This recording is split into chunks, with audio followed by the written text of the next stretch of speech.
Jesus. Now recording.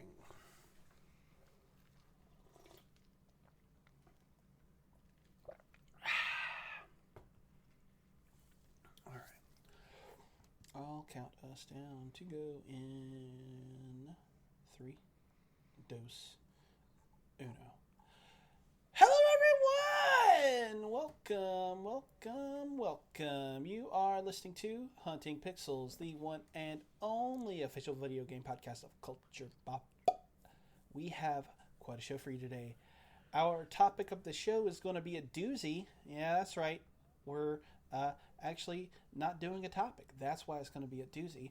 We are here for Game of the Year. What? Yeah. It's the first time that we've done this ever. Never before have we done a Game of the Year episode. Not a single time. That'll be the first like this. True. That actually is true.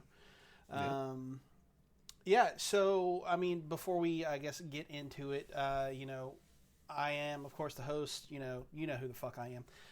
And I'm here with one of my co-hosts, Dylan, digging through the ditches. Martin, did you write that? What the fuck? No, Okay. I didn't write that. Okay, because it was digging through the ditches, Martin, and burning through the witches, Stevens. But that might have been last year. Yeah, either that or I copy pasted that from like another fucking outline. Jesus I was Christ. like, Dick, what the fuck does that mean? Yeah, you was digging through the ditches, man. Oh man, okay. Well, I'm here with Dylan. Austin is unfortunately out, but we didn't want to delay these anymore.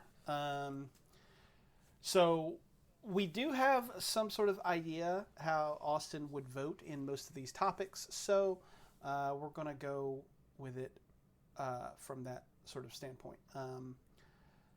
Cool. So with that all out of the way, it's here. Our Game of the Year episode.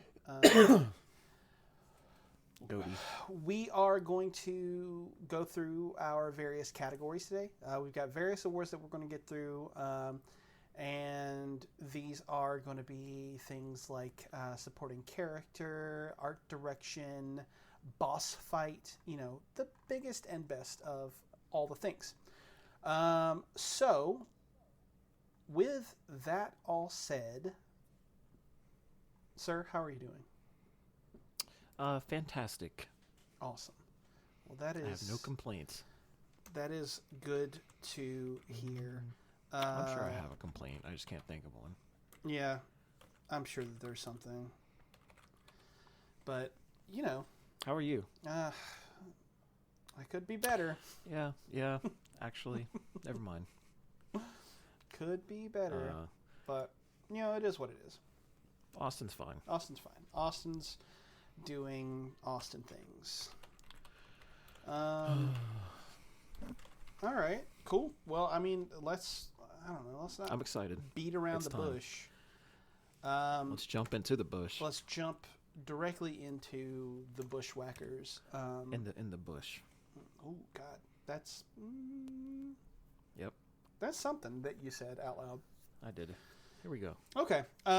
So the caveats for this, obviously, because we do have some rules, so then we don't fuck this all up. Is for each of our given categories, the games that were nominated must have been released between December 16th of 2022 and December 15th of 2023. Kind of arbitrary numbers, but it works for us. So we fucking make the rules. All right. And break them as we like. And yes, Tawny, you son of a bitch.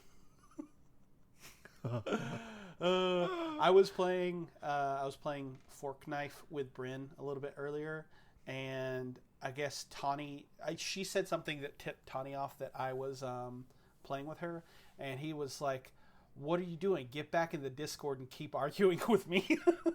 And I was like, "I'm not even arguing with you. I agree with you." Yeah, it was a fun time.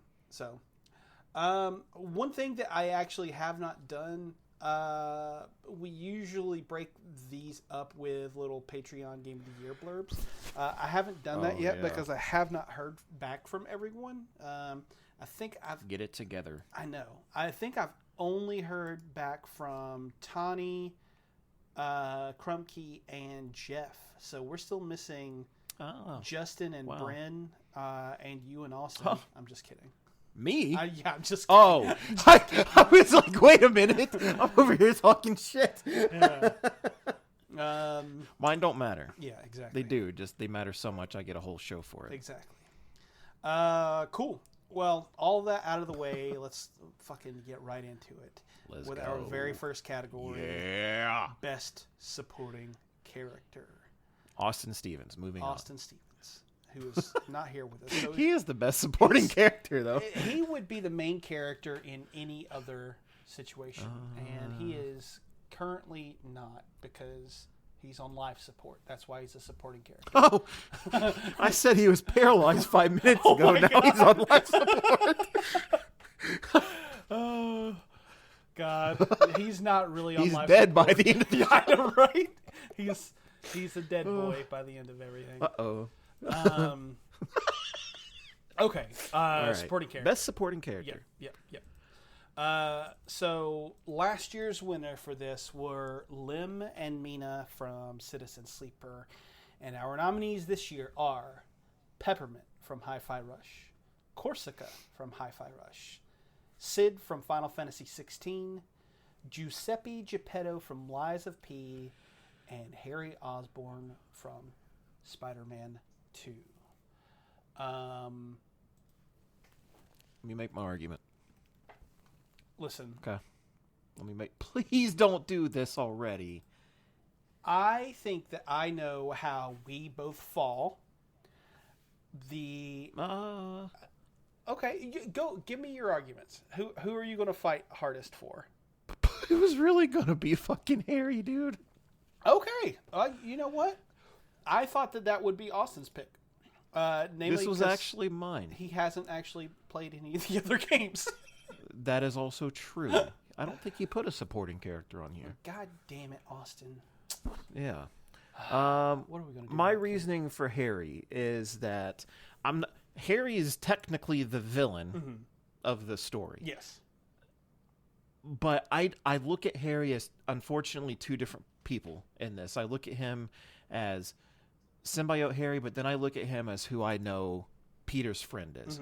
Yeah. And for the most part of this game, we see that Harry. We see that dynamic with Peter. Like, these are just two buddies. Like, Peter got his best friend back after all of this. And you can really see how their dynamic, shoulda, coulda, woulda been had everything not turned out the way it was. And I don't like, we'll talk about Spider-Man 2 later, but I don't like what it did to Peter and Miles at all, but I liked seeing that brotherly relationship between Harry and Peter and how quickly Peter was like welcoming of Harry into his life as Spider-Man. And I don't know, it was just, I loved how that dynamic just flourished through, I will say, 50% of the game. And I just think that he was a great side character there for a while before turning full-on antagonist with Venom. It just, I really felt a connection there with those two. Okay. So that was my reasoning. But I also love Peppermint, so. Yeah, okay. Well, I definitely thought that was going to go a different route because I was going to suggest that I thought we both were in agreement that it would be probably someone from Hi-Fi Rush or Sid from Final Fantasy 16. And I'll tell you right now, Sid could bend me over. And I don't say that to just anyone.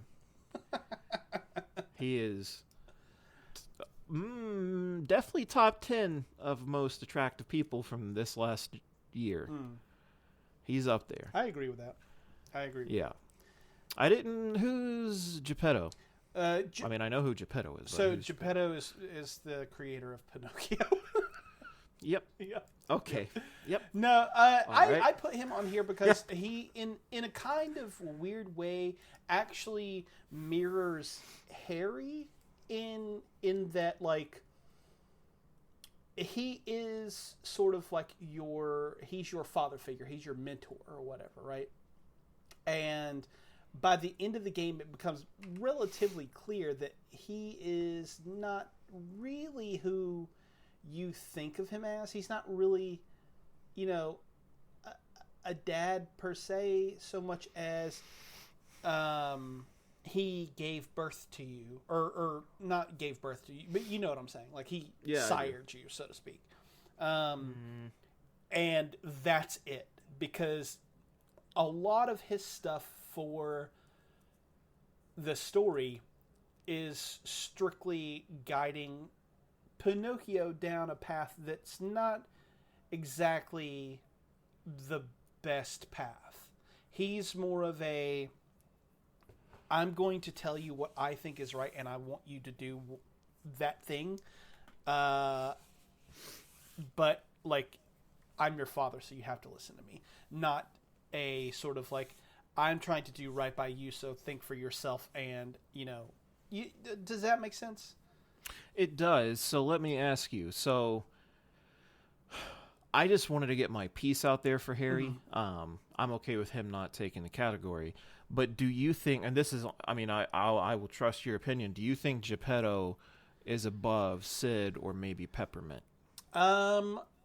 For me, I think that what he does as a character to further the themes of Lies of P is better than what Sid and Peppermint do, and even Corsica to that end. Honestly, I think in that way he's better. But I have to be honest with you, my heart in this category goes to Corsica. I immediately fell in love with her, like. From a from a character design perspective, I just love the, like, shock of red. Well, or maybe she's all red. No, it's just the hair and the jacket. Hair and shirt. Yeah. I don't know what it was about her specifically, but it just, like, the minute that she popped up on screen, I was like, I love her. Like, I think that she's the best. Like, I just think that she's the absolute fucking best thing about this game. I want to be friends with her. I want to be her. Like, I fell in love with her immediately. So that's crazy. And I mean, I do like what she does because she's both there for a little bit. She's both bad guy and then eventually she becomes good guy. Spoiler alert. But, is that kind of like a theme within this category, sort of? With the exception, I guess, of Peppermint and Sid. But even Sid, I guess, to an extent, he, like, I guess... That's crazy, yeah. Poses himself. And then Harry from good guy to bad guy, whereas Corsica was a bad guy to good guy, or, you know, villain to... Huh. So you would...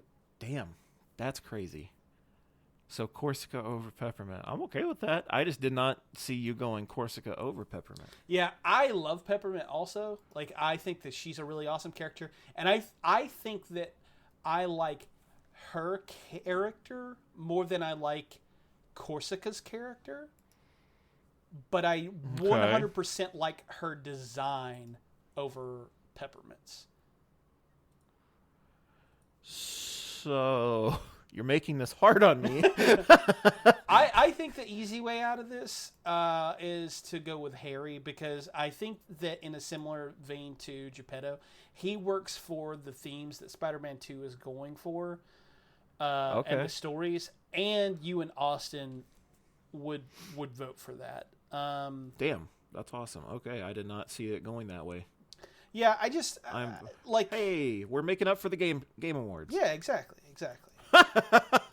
So first award, pity vote. First award, it's not a pity vote. Nah.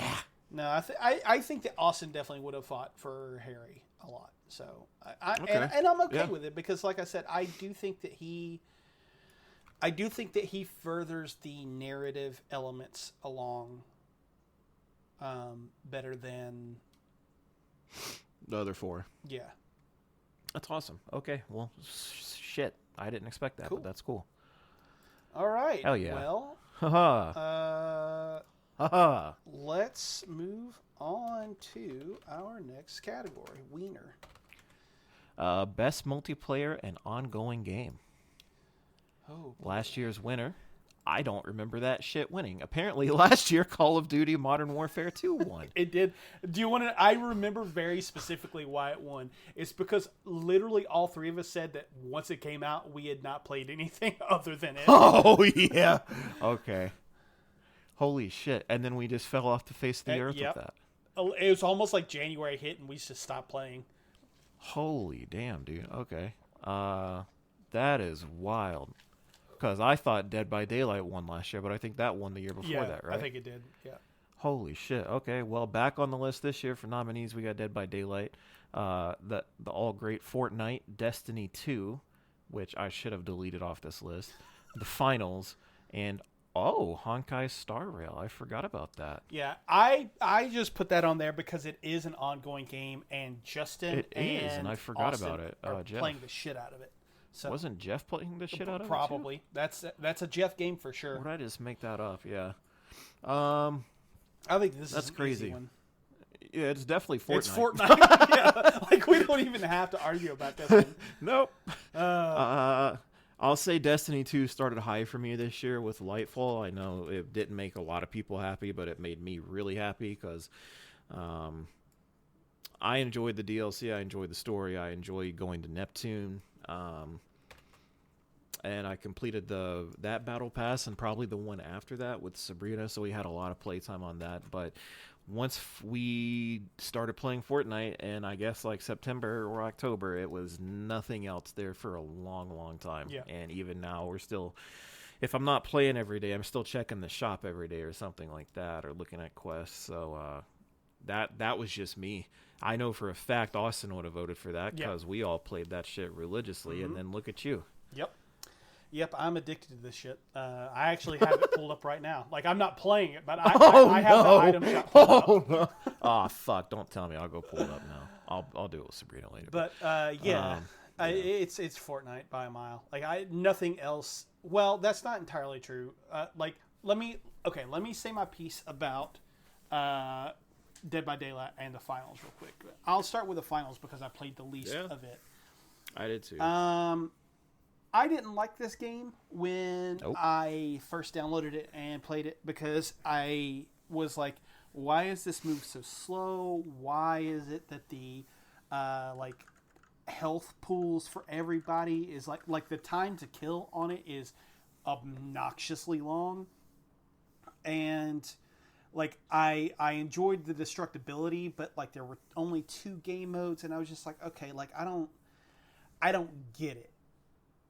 And then I switched to playing as the smaller character. It's like small, medium, large. I forget what the names of them are, but I started playing as the small player, and it clicked for me. I was moving faster. I was getting used to using the abilities. I was swapping out my loadouts. Like, it started to come together in a way that, like, I don't know if you ever had this problem, but back in like 2010, 2011, somewhere around that time frame, I was playing Call of Duty with a bunch of people all the time. It was like the only game I played. We were on that Modern Warfare 2, Black Ops 1. Like, we were in those games every single fucking day. And we had this one friend who was like, dude, you really should give Battlefield a chance. You really should do this. You really should, whatever. I ended up picking up Bad Company 2, and I was like, this is good, but it's not, I don't like this more than I like Call of Duty. And then Battlefield 3 came out. And Battlefield 3, something like that, like, it just clicked for me. I don't know what it was, but, like, Battlefield 3 is is what the evolved form of the finals was for me. Like once I finally got it, I got it, and that was like I only wanted to play Battlefield 3 during that time. When I was playing the finals for that solid like week that I played it, it was the only game I wanted to play. Like I had zoomed in on it, I had focused in. That's the kind of shit that I was doing.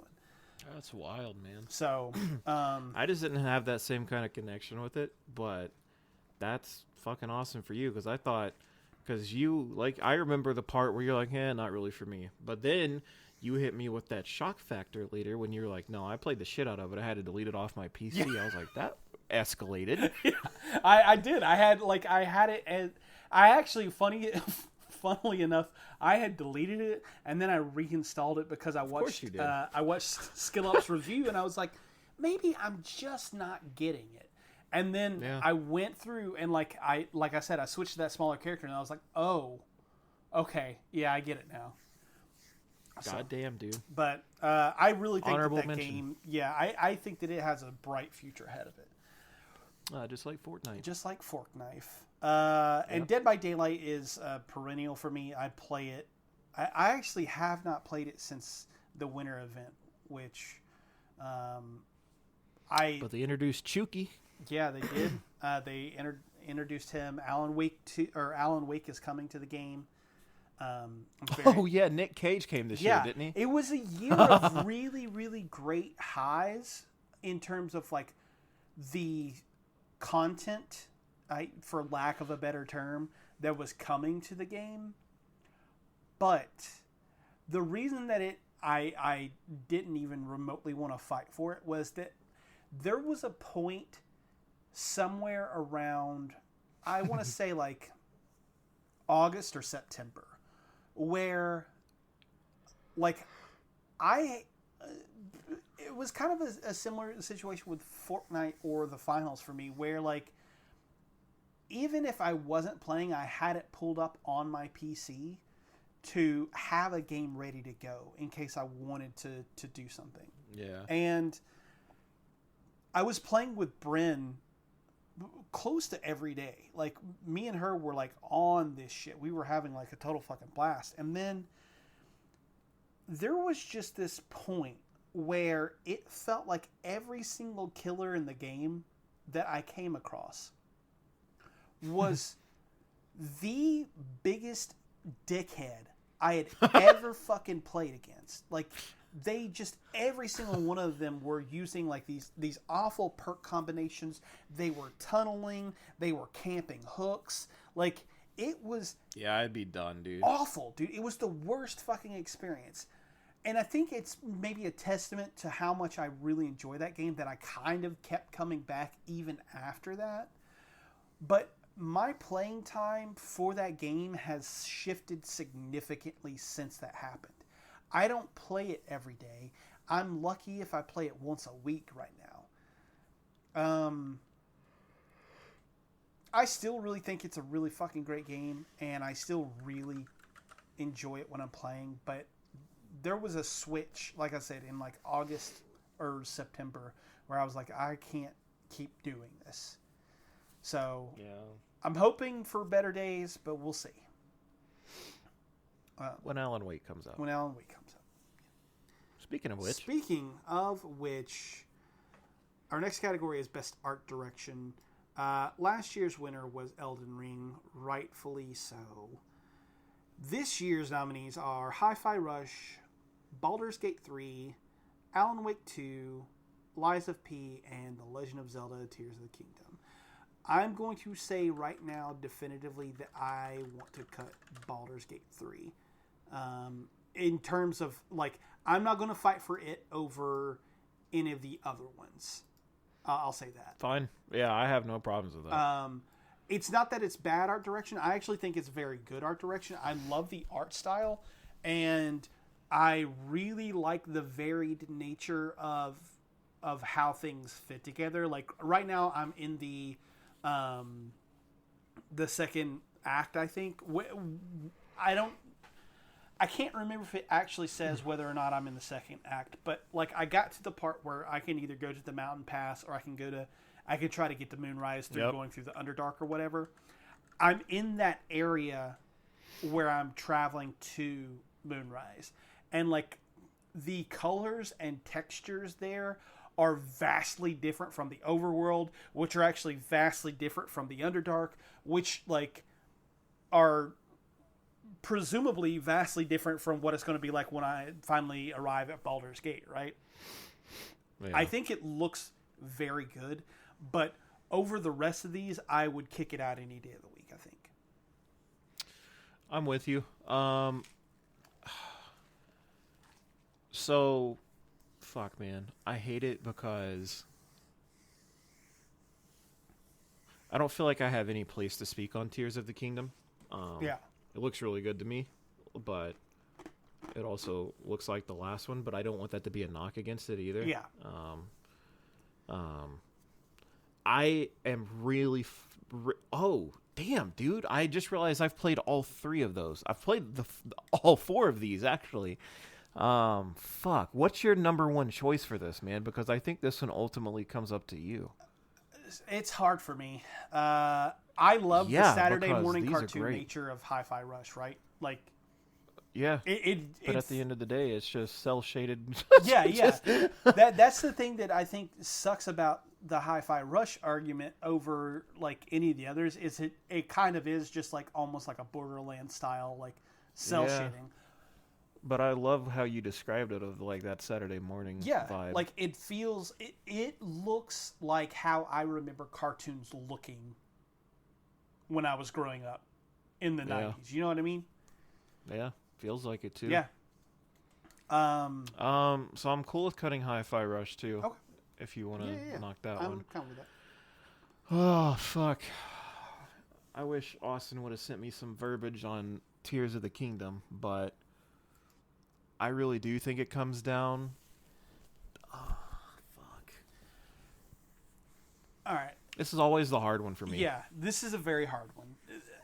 Here's my 2 arguments, or here's my argument for each of the other 2 that's not Tears of the Kingdom. Alan Wake 2 has a very realistic art direction. Like the style, everything is very like realistic, and I don't normally say that that's what should win art direction, because when you're going for realism, like what is your what's the art style? Exactly. But when I play that game and I think about the stuff that's going on with like Alan in the city, and you have like the puffs, like it looks and feels like a 1970s New York City, like trashy, like it Taxi Driver. Like it looks like that to me. It looks like a 1970s New York City film, right? When you go to the other side of things, when you're playing a saga, that looks and feels like a production that would have happened in like a Twin Peaks. Like it feels not only real, but like it looks like a movie set almost. Like those things to me like stand out. And like when you go and you look at the other, like there's a part later in the game where you're playing a saga and the sun is setting and it is just oranges and reds coming through these like blackened tree leaves where everything is almost silhouetted, and it's gorgeous. And then when you mix in the live action elements with that, like I feel like this is something I think I've said before, it feels like an art installation. It doesn't feel like a video game. That's why I put it on the list. Lies of P is fucking rad, dude. The way that game... So that would have been my choice. Okay.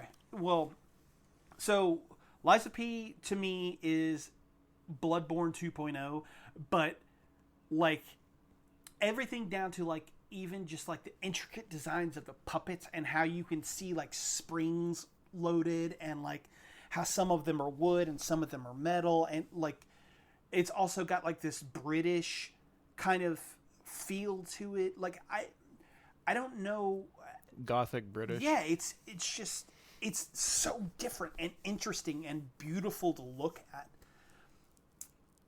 I mean, Lies of P was going to be my vote because of the brief time I did spend with it. It is exactly what you just said. It's very atmospheric. Yes. And it kind of just feels like they do a good job at making you feel the environment and atmosphere. So if a game can do that, dude, they succeeded. I hate to cut Tears of the Kingdom without hearing his full words on it, but both you and I weren't fans of the game this year. Yeah. I think it's obvious that it's not going to be our choice. Yeah, I think so too. And I think that I'm okay with Alan Wake getting cut here. Beautiful game. Beautiful game. And genuinely, astoundingly beautiful game. It is so good. I'm totally happy with Lies of P. Yeah. Because it's not going to win many other awards, I don't think. No. I mean, I don't know why I said it like that. That was fucked up. I don't know why I said I'm sorry. Next one, biggest surprise. Last year's winner, which I now disagree with, is Pokemon Scarlet and Violet. It's funny as shit how that game fell from grace in my eyes. What's the call? The honeymoon phase is over. Nominees this year: Lies of P, Street Fighter 6, Hi-Fi Rush, Spider-Man 2, and the year of 2024 itself is making an appearance. Yeah. So, okay. I think that should win. I'm going to say I think I put all of these on here. What? You I put Hi-Fi Rush. Okay. All right. Here's my case for the year 2024. I didn't think it was going to be a spectacular year for games, and it turned out to be an all-timer. Boom. Done. I think it's the number one. It's close. It's close. But it's hard. Spider-Man 2 I put on here, but not because it's positive, but because of negative. I really thought that game was going to be really excellent, and I was going to love it just as much as I loved 2018. That game has fallen so hard off my radar that, like, I think I had it at, like, number 3. Or no, I had it at, like, number 1 at one point as my game of the year. I was just enjoying it that much. It is now down to number 7 for me. I mean, that's not bad. It's definitely not bad, especially considering, like you said, how many games I've played. But, like, for a game to be my game of the year at one point... Did you put Street Fighter 6 over that? Did I put Street Fighter 6 over... Spider-Man? We'll just have to wait and see. Can you just... Don't do that. Yes, Street Fighter 6 is ahead of Spider-Man 2. I do not understand that one. I love Street Fighter 6. Dude, I have it still installed, and I keep, like, every now and then I go back and I play, like, a match or two. Or, like... I don't understand. Not you, but, like, the overall distaste with I fucking don't understand it, and I swear to God, I'm going to go fucking start a new playthrough of it tonight, and I'm going to figure it out. Like, I don't know what's happening with the world right now. And then again, like, I have to... Sabrina bought me Hogwarts Legacy on whatever the fuck, on PlayStation 5, and I wasn't going to play it anytime soon. But I had a honeymoon phase with her last year, right? Like, that's the franchise I grew up with. No, all controversies aside, like, that's the franchise I grew up with, and it was fine. And I mean, it's not on my... I don't think it's top 5 in my game of the year. But when I was looking through the spreadsheet at Jeff and Tani's games, and I was looking through their genres, and Jeff's for Hogwarts Legacy in all caps is just trash. And then Tani's games, it says action RPG parentheses garbage. So we have very different opinions on that game, and I have got to go back through and play it with this mindset that it's just garbage to see if I understand their level of frustration with it. But I now have to do that with Spider-Man as well, because I don't know what my fucking game of the year last year was at this point. That might be it, but oh my god, it cracks me up that two of those games fell. Well, Hogwarts never had any grace, but Spider-Man did fall from grace from a lot of people. I'm not saying within our community, but just in general from what I've seen. Yeah. Yeah, I feel you on that. I don't think it's bad. It's just yeah, I get it. I don't, but yeah, just honestly, man, I'm okay. See, I put Hi-Fi Rush on here as big a surprise because I didn't know the fucking game was coming out. Yeah, same. No one did. It literally came out of nowhere, and it like won our hearts immediately. Blew to the point where it's still, never mind, but it's really fucking good, and it was lasting, and now I think, if I'm not mistaken, it's coming out on different consoles for more people to play. Yep. So that's fucking cool. But then this year for you, Lies of P. Yeah, so here's my argument actually against Lies of P. Huh? Not that it wasn't a huge surprise for me, because it was, but here's my argument. I was excited for that game, and I kind of somehow knew that it was going to be good.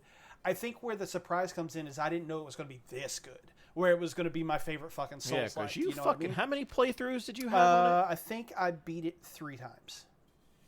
Okay, that's a lot. Yeah. That means you really like the game.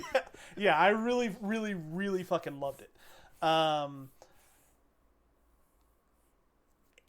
Like I said, the only reason that I think that it shouldn't win over Hi-Fi Rush or Street Fighter 6 is because I was excited about it, and then it just overwhelmed exceeded expectations. Yeah, exactly. Yeah. Like it exceeded my lofty expectations, which were like that in and of itself is an achievement.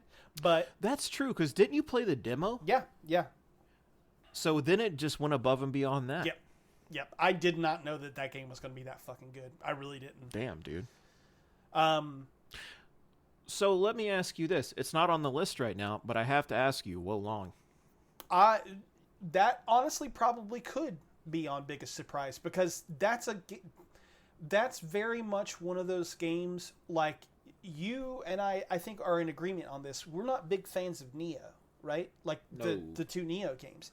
Absolutely not. And I had never really... Actually, outside of watching videos, I've never interacted with the Sekiro at all.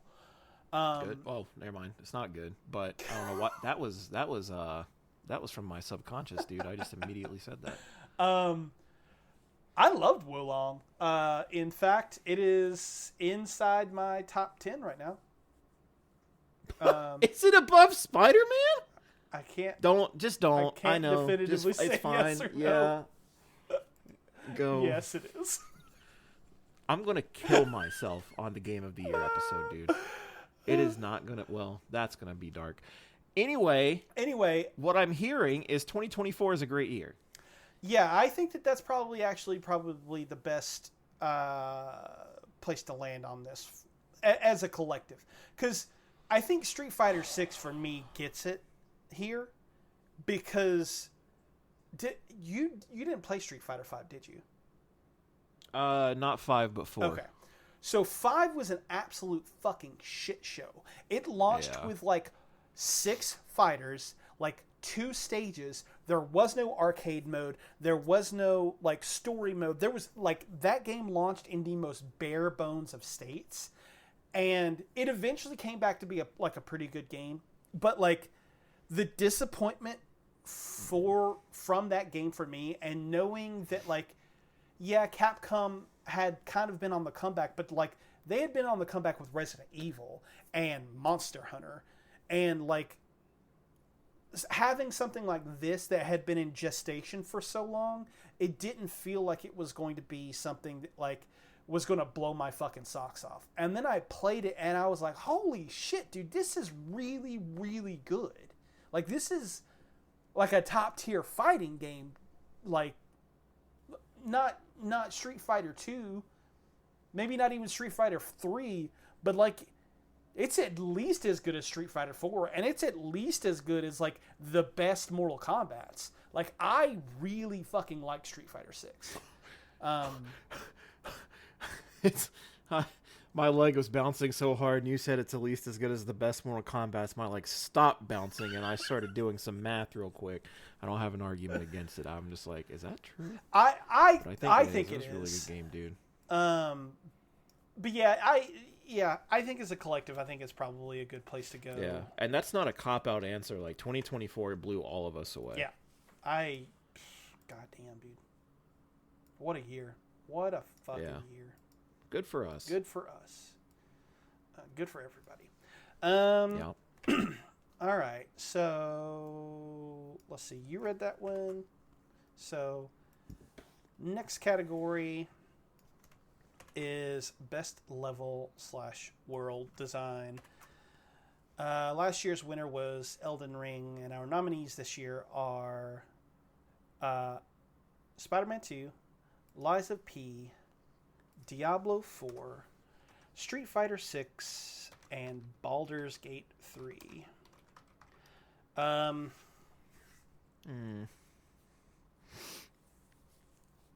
fine with Spider-Man not getting it. I put it on there because that was my choice. Okay.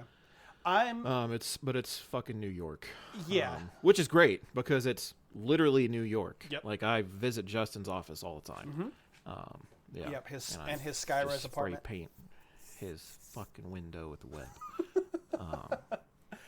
But they did make New York a lot more expansive and fun to navigate, though. So great for them. Yeah. Yeah. And I'm also Diablo okay with 4 is Austin's choice. Okay.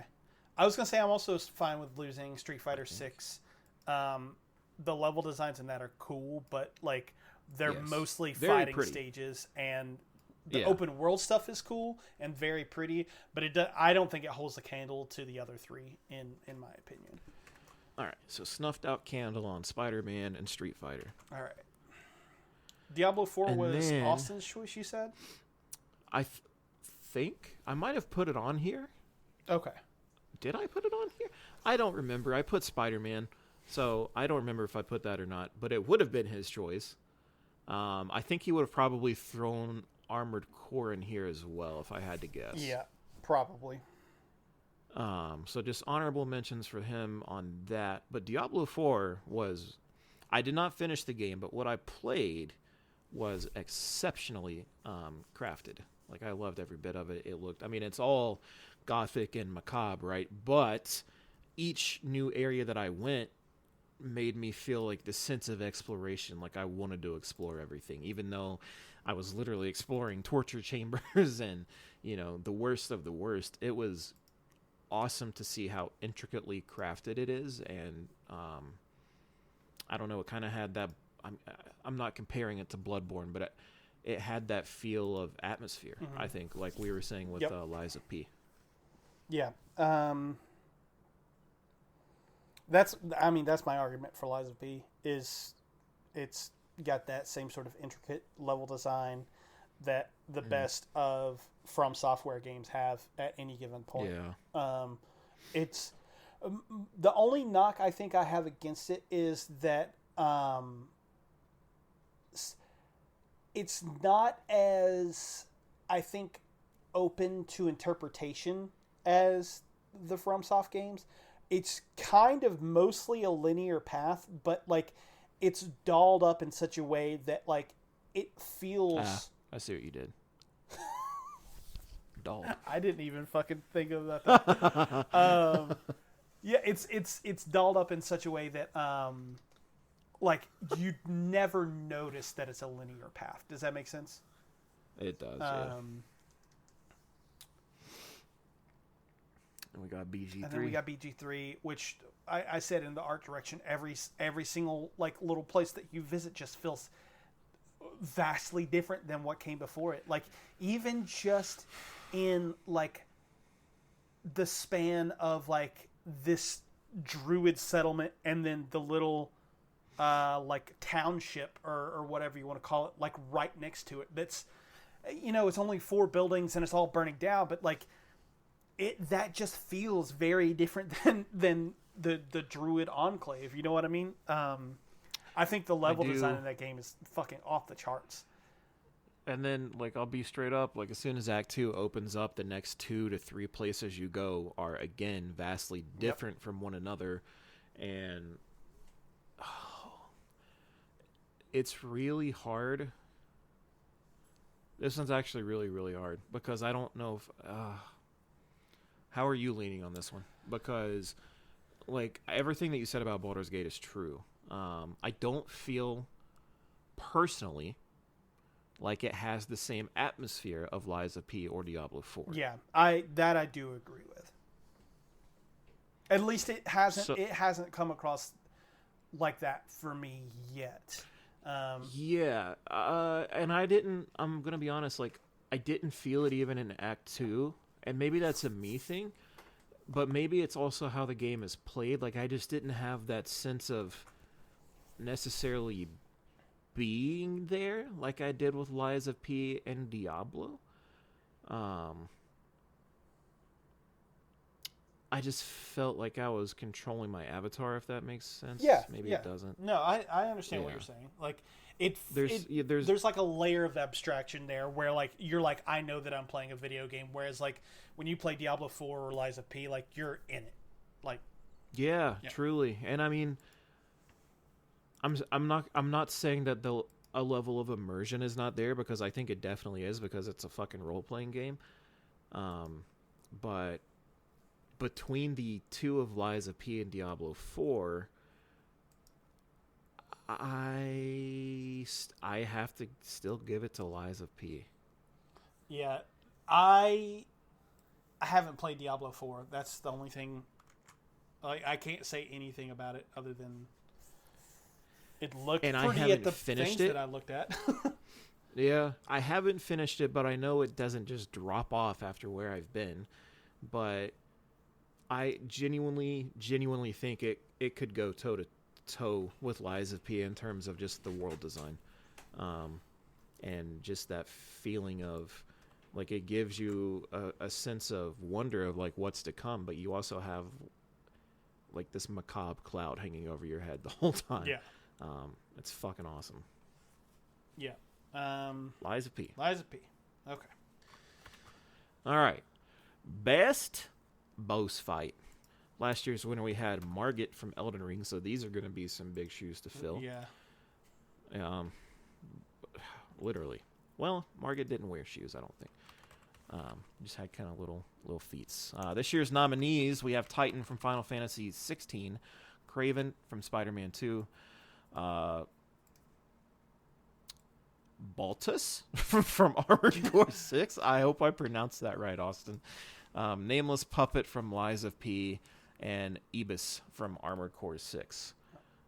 I'm going to say that I think the first thing that should be cut is Ibis from Armored Core 6, because my only argument there is because Austin sent us a couple of those videos, and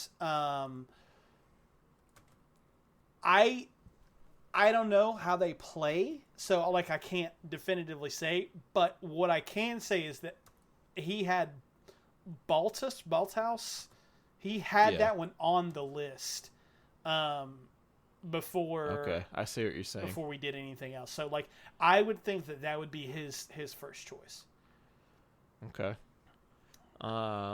Which one is Nameless Puppet? Nameless Puppet is actually an optional boss fight at the end of the game. He's like a kind of like secret final boss. That's cool. Oh, that's cool. Yeah. So my argument for that is not necessarily the same argument I had for Market, but kind of the, I guess, opposite of that, in that Margit was a game, or was a kind of like, here's everything you're going to need to know to experience this video game type deal. You know what I mean? Yeah. I feel like the Nameless Puppet is a sort of like, you did all of these things, now put it all to the test. It's the master class. Yeah. It's This is the Soul of essentially Cinder. Orphan of Kos from Soul of Cinder as well, yeah, or Orphan from Bloodborne. Yeah, yeah. It's all of those Damn. things. That's scary because Orphan's the scariest fucking boss fight I think I've ever done. I am so glad that I have never played the DLC for Bloodborne because Yeah, I don't want to do that. It's not good.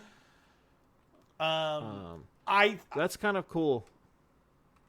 What is? Kind of because I think how you described it fits perfectly, like how Margit sets you up for success for the rest of the game. This is your this is the master class. This is the Nameless Puppet saying, hey, you've made it this far, you've learned X, Y, and Z, now show me how to use it. Yep. I think that's fucking awesome that games do that, because Craven was obviously my choice. And I think, so for me, Craven was led up through this entire... And we all know Craven, like, not from shitty Sony movies, but from comics and, animated series and just all this stuff. Craven is a fucking badass. And even in the game, like, stabs Peter right off the fucking get-go when they finally have their meeting. He is not to be fucked with. He's a monstrosity. He killed how many other villains in this game off screen? Like, he is a hunter, and he will wreck your shit. And his biggest thing is that, I mean, he's dying. He has cancer. He's going out, but he doesn't want to go out like that. He's going to make death earn him. And he did. I mean, he fought Peter. He fought everyone. And ultimately, the last boss fight is fucking you as Venom. Think, like, you have to be Venom to take on Craven. And it's a fucking awesome boss fight. And I think you're at Times Square, right? Yeah. Mm-hmm. Yeah, and that's just like the coolest spectacle. Craven came to New York for the fight of his literal life, and the stage that he has it on is Times Square. And how it all culminates there at the end, like, you beat him and what happens, and that shit is rad how it did happen, I'll say that. But I just think he, like, even more so than fighting Venom at the end, like, Craven was what you were playing that game for to me. Yeah. And it was so much fun just getting to tear through that city as Venom and ultimately fight there in Times Square with him. Yeah, I think that that's the best fight in Spider-Man 2. Yeah. I like some of the other fights, but I agree with you. I think that that's the best one, or at the very least, it's the best one for a Spider-Man game. You know? Yeah. Like it feels like it culminates the game appropriately, and I think that it, like, in a kind of similar manner to like Margit, it kind of teaches you what you're going to have to go through as the Venom type of thing. Like, it teaches you what the mechanics are for Venom, which is what you'll have to do for the rest of the game, really. Who's the Titan's just fucking cool, dude. Like, yeah. I don't even, like, have a really, like, good, legitimate argument other than, like, I was playing that fucking boss fight and just, like, having the absolute time of my life doing it. Like, I thought it was so fucking good and so fun. Like, it was just, I don't know. I was having an absolute blast. That's the best part of Final Fantasy 16, in my opinion, is that boss fight against Titan. I think that boss fight is exceptional. It's one of the things that, like, what's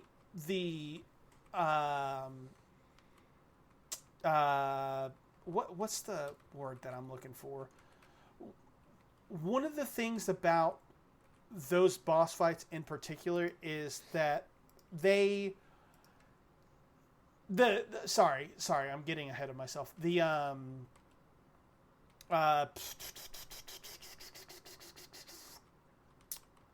icon fights. There we go. That's the word I was looking for. Those fights are purely spectacle. There's not a whole lot of like tacticality to them. I'm not going in expecting like a Souls level fight. I'm going in to like see fucking explosions and shit. It's like a really good action movie. And the way that like the producer described them as like gigantic wrestling matches, I think fits so perfectly for what they were going for, and just nail the sort of tone that needed to be nailed, if that makes any sense. Yeah. And I think, like I said, I think the Titan's the best version of that. Like I think the Titan fight's fucking rad. So with that being said, I mean, I'm in agreement with cutting Ibis, because when I did watch his list, I did watch I wish I knew how to pronounce the name Baltaus. Yeah, whatever it is. Yeah. Don't hate us, Austin. I know. Please forgive me, Austin, but I'm going to say this because I did play Armored Core, and like I said, I did not come away liking the game. I unfortunately didn't have anything positive to say about it, so therefore my mouth stays shut. But what I can say, game is fucking hard. It is not easy. I don't know what I expected going into this, especially it being a FromSoft game. To me, this game was not easy. And I was just frustrated with it, and I was frustrated because of some of the boss fights. Not some of, one of. I was like, I'm done. I'm not doing this. And it's not one of those games where I wanted to pick it up and come back either. I was just done. I watched the Baltaus fight when he sent that to us. It looks fucking cool as shit, dude. It looks awesome. And I will say, like, it looks like a better arena than what I was doing. I don't know which boss I fought, but I didn't like it. Didn't like the arena. But I like this one. But there's so much shit going on that I can't imagine. I wish he was here to tell me his story of this, because it looked like I would have broken a controller, if I'm being real. He said that the ones, like the people who were playing in the video that he sent us, were super good at the game. So not to use that as an accurate representation of anything. But even still, you can tell how much of a pain in the ass that is, and I wish I could hear his story of how much of trials and tribulations he had to go through, essentially. Yeah, because I'm sure that, like, Austin is good at hard games. He's not Justin. But I do know that he has gotten very frustrated with shit like Elden Ring, so, like, to know that he, like, had the ability to play that and beat it and have it be like one of his best boss fights of the year, like it says something, I think. It does, and I will say again, these games, like these boss fights, were not easy, and that's coming from someone who's beaten all the games that we have talked about, earlier in this episode. So for me, I think in terms of difficulty, not necessarily spectacle, I think it has to go high. Yeah, and I'm almost okay, because when we think, there's so much to think about when you think of a boss fight. But for me, what are the bosses in the games? And that to me is, it's a teacher or it's the test. Yeah. Right? Mm-hmm. And I think Kraven was great at that, but Baltaus, I think, would have to go higher than Kraven for me, just for the difficulty alone. And that's where I'm also putting Nameless Puppet ahead of all of these as well. Yeah. I agree with that.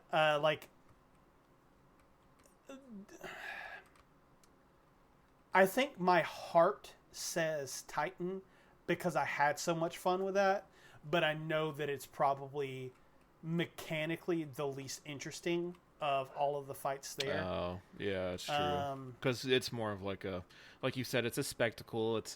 There's not really challenge to it, and that's something I picked up on too.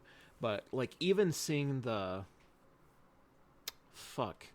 I didn't get to take part in the fight. I watched it happen, but I think like one of the opening things with Odin and Bahamut or something. Is that right? Yeah, That's there's not right. like a cut scene near the Yeah. beginning of the game where you see Odin and Bahamut going at it. Yeah. That shit was fucking awesome. So I can only imagine the Titan fight and everything that comes after that. Yeah, it's interesting for sure. There's some really really fun. Like I think, honest to God, I think the best thing about Final Fantasy 16 are the boss fights. I don't think that all of them are exceptional in the way that Bahamut or not Bahamut, Titan is, but I do think that there are a lot of really really strong boss fights, and those are what kept me playing the game, I think. Yeah.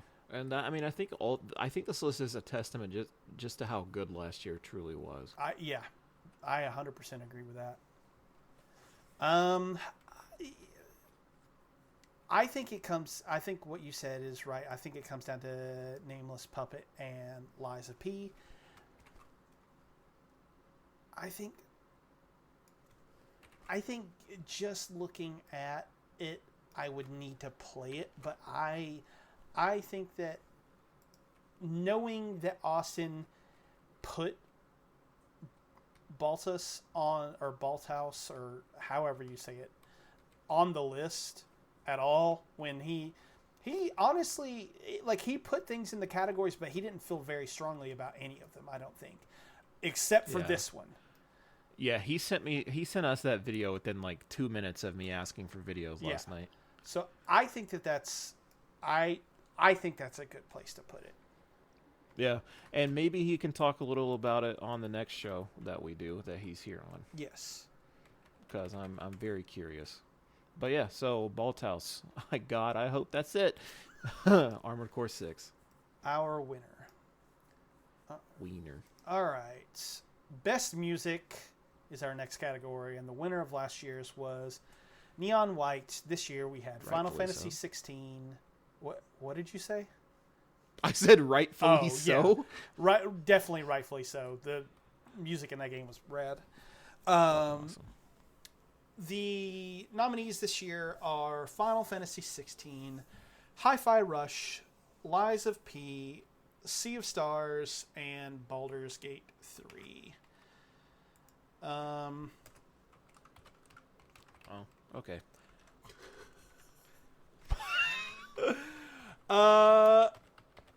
The more I've listened to Baldur's Gate 3's music, the more I've enjoyed it, but it doesn't have the immediate, I think, stickiness that some of these other ones do. I think it's more of a, I don't want to say slow burn, because that's really not the correct word for it, but I think it's more of a,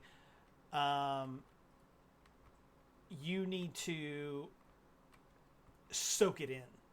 That's probably a better way to phrase what I'm trying to say.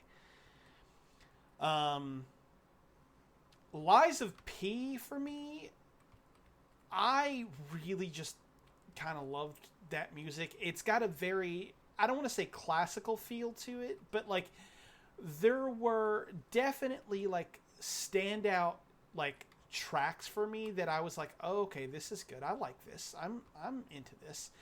And then there was a section of the game where I don't know how to really describe the part that I was at, but like there was a section of the game where there was this song playing that was from a it was from a like, I guess just a singer, maybe it was like an opera singer, but like it was just a song, and I had that song stuck in my head for like days and days and days, dude. Like I was enjoying the actual like piss out of it. So, I mean, I think for that reason it gets on here for me. But I don't know. It's a tough choice, I think, all the way around, no matter which way I slice it. Because, I mean, we both played Hi-Fi Rush, and that game's music's fucking rad. We did, but believe it or not, that's not my choice. Really? It's actually one that I didn't put on here that you put on here. Oh. Did you know? I did not finish it. I did not beat it. I did not make it far. Did you know I played Sea of Stars this year? No, I did not. That soundtrack is fucking great, so dude. good, dude. It's so good. It is amazing, and I have listened to that soundtrack without even having to play a lot of the game. I really didn't. I put that as one of my soundtracks from games to listen to this year. It's so incredible. It's magical. That is the word for it. That's wild. And it takes me back. Yes, that was my choice. Oh, shit. Okay. All right, well, since we're talking about choices, mine is Final Fantasy 16. Like, everything I said about the boss fights being the best part of that game, like, the music in that game is, like, right next to it, dude. On the Spotify, or not Spotify, on the Apple Music, like, I guess, sampler for the soundtrack, because they didn't have the full soundtrack for some reason. I had that shit on repeat for, like, a solid month after that game came out. Or maybe not even after it came out. It might have dropped before the game did. I just listened to it constantly. Like, it was always playing. And that game's music goes hard. Like, I don't know any other way to put it. Yeah. So I'm okay with you being the deciding choice here. I will say, I wish people... I love the Stardew Valley soundtrack, and this... I'm not saying this Sea of Stars soundtrack is exactly like that, but there are some songs on here that hit a lot like the Stardew soundtrack does for me. Like, there's a song called... on the Sea of Stars soundtrack, on the first part, there's a couple... It's called A Day at the Lake, and I honestly thought when that song came on, I was listening to my Stardew soundtrack. Oh. Like, it almost sounds exactly like it. And I just think that's probably why I like this soundtrack so much, is because it's kind of reminiscent of that, but new. And I listened to the whole fucking thing, dude. Like, on the disc, like the part 1 of the disc, have you seen how many songs? No. Like, on Spotify? It's a shit ton. So it's like a whole playlist that never runs out, and it's awesome. But, yeah, fantastic soundtrack. But I'm okay with you being the deciding factor here, because I don't care. Well, all great music. In the sense of wanting this to be a group thing, I actually, like, looking at this, if I had to rank them, I would probably go Final Fantasy 16, Lies of P, Sea of Stars, in that order. It's all very, very close, so, like, it's hard for me to say that is the definitive, like, list, because I'm sure that I'd probably change my mind tomorrow, you know what I mean? But like, given that, and that, like,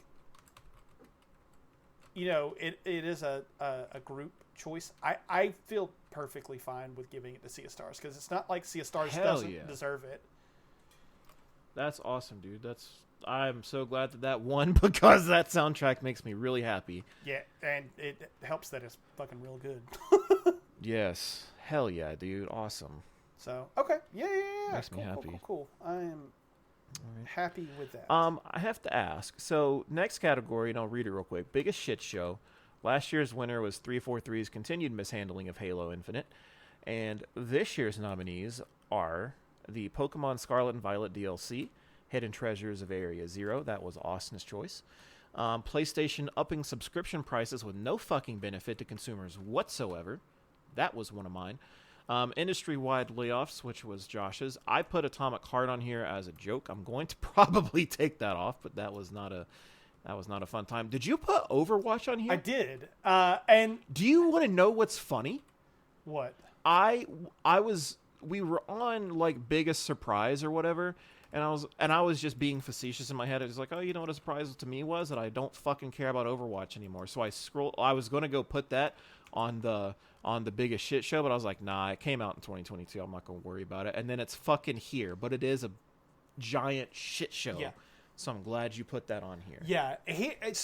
My argument for Overwatch 2 being on here is that it came out in a broken state in 2022, right? Like it came out and it was just busted, which is And they're making it fucking worse. that's why it's on here. That's why it's on here. They're making it worse. They're adding auto healing. Why are they doing that? Dude, I'm so mad. what dude. about the fact that they promised a co-op like campaign mode? And then just scrapped it. Like, sir, Fucking idiots. sir. It's definitely my biggest hate. Well, I don't even know if I care about the shit anymore. I have Fortnite, dude. I'm just. I will say, what did I put on here? Oh yeah, PlayStation, dude. What the fuck are you all doing? Why did you change your subscription shit with nothing, no fucking benefits at all? Yeah. What the fuck? Atomic Heart, why are you giving me sex robots that fucking rape me? I didn't appreciate that. Please stop.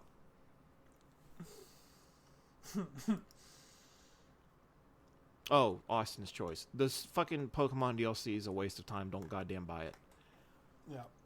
The Overwatch thing made me more angry than I need to be. I need to settle down. Oh my god.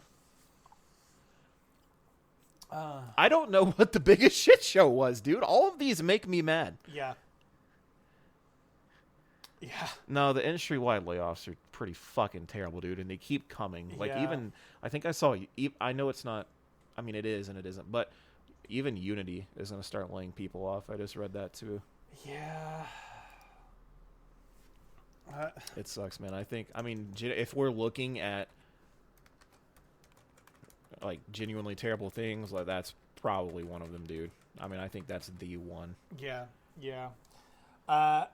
I don't remember if we had said this or not. I feel like I remember us talking about it maybe last year or the year before, where I think the spirit of the award is supposed to be like a fun thing, and giving it to something like that is maybe not wrong. But I do agree with you. I think that's like, if like all of these taken together, I think that's easily the biggest shit show. Like, how in the world are these gigantic companies like Bungie, for instance, how are you guys laying people off while also recording kind of like record profits? You know what I mean? Yeah. Like, Yeah. the video game business, according to something that Justin had sent just the other day, has overtaken movies as like the biggest, like most profitable thing with regards to entertainment, right? Like, it had the biggest market share or something like that.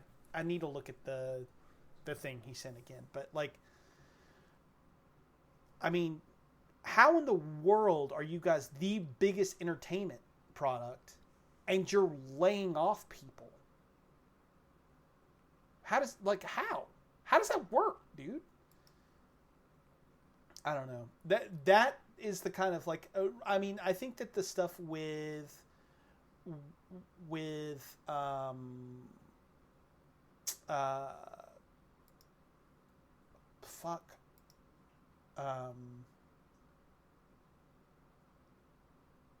I completely lost my train of thought. I don't know what I was saying. I was there. I lost mine too. I was sitting here trying to make sure that I don't have anything else that's a bigger shit show than these, but I really don't. And like, if this was a non-serious award, then I think Overwatch 2 might do it, because I'm like recently mad over that shit, but then I never got over the fact that the Pokemon DLC was a waste of fucking $30 or whatever the fuck it was. Industry-wide layoffs. I'm so glad that I didn't fucking buy the DLC. No, it's a waste. It's a fucking waste, dude. Nope. I'm calm. I'm fine. It is over. Okay. It is over. I wish Austin was here to bitch about it because it was bad. Yeah. Okay. So we want to give it to industry-wide layoffs? Industry-wide layoffs. Biggest shit show. Gaming industry, do better. Please do better. For the sake of the people we love, which are our game developers or software developers, please do better. Please do better. Fucking idiots. God, fucking idiots. Okay. All right. Well, we're down to our final 3 categories. Final 3 cats. Best narrative is the next one on our list. And the winner last year was Citizen Sleeper. Felt very strongly about that. This year, our nominees are Spider-Man 2, Lies of P, Alan Wake 2, Baldur's Gate 3, and Season a Letter to the Future. I think immediately I would take off Baldur's Gate 3. Can I just say something? Okay, go ahead. I'm 100% okay with the one that we both know should winning. There's not even a question in my mind. Okay. All right. If we're going the route that I think that we're going, then I am in agreement. Yeah, I'm not even going to argue it. I don't care what was on this list for the little bit that I played. It is not even a fucking question. Okay. All right. Even more so than Spider-Man. So in that case, my argument against Baldur's Gate 3 is I don't think any of us have finished it, so we don't know how it ends. I'm having an absolute blast playing what I'm playing, but like I'm playing it more as like a series of adventures as opposed to an overarching narrative, and like I'm enjoying it, but I'm not finished, and I don't know what the rest of the story holds. Lies of P, I think would be maybe the next one I would cut, only because I don't think that it resonated with me quite as emotionally as Season a Letter to the Future did, because that game's real sad. But Lies of P, I loved all the thematic elements that were going on in it. Just a lot of stuff about what it means to be a human. There's a bunch of stuff about grief in there and loss. It's real good, real good, and it's in a very similar way. I feel the same way about it as I did Elden Ring, where it's still obtuse enough to where it's kind of like, okay, like you've got some room that you can work around in there, but it's also like how I felt like Elden Ring was like the first FromSoft game I played where it had an actual story. It's because it was direct and it had like a I don't know, a narrative for lack of a better term. Lies of P feels like that to me, like where it's again, it's broad enough to where it can have like those little intricacies that people want to dig into, but it's also very straightforward in what it's trying to accomplish. Season a Letter to the Future. It's a story about the apocalypse, and it's very sad, and it brings up a lot of thematic elements about memory and about passing things on.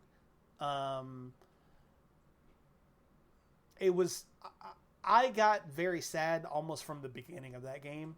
It's a very sad game. It's a very somber game. It's really, really beautiful. Really good stuff. But I'm also in favor of it going here. Do you want to say anything about Spider-Man 2? Because I think we all know what's going to win.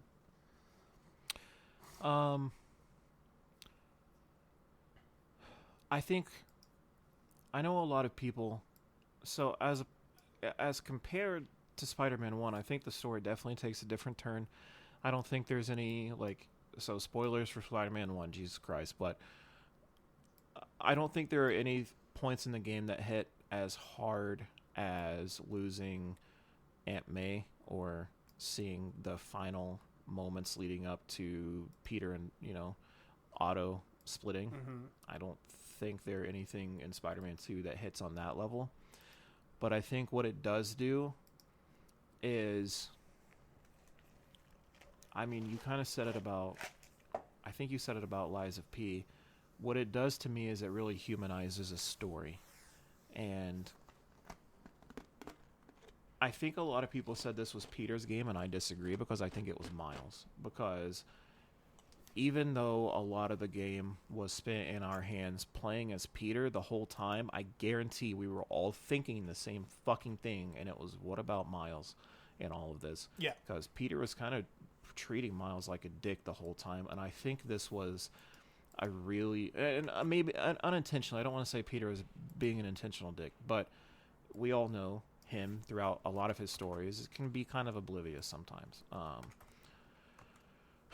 I think this was a great story to show a lot of what I was talking about at the start of this show with Peter and Harry's friendship blossoming. Peter essentially getting his best friend back.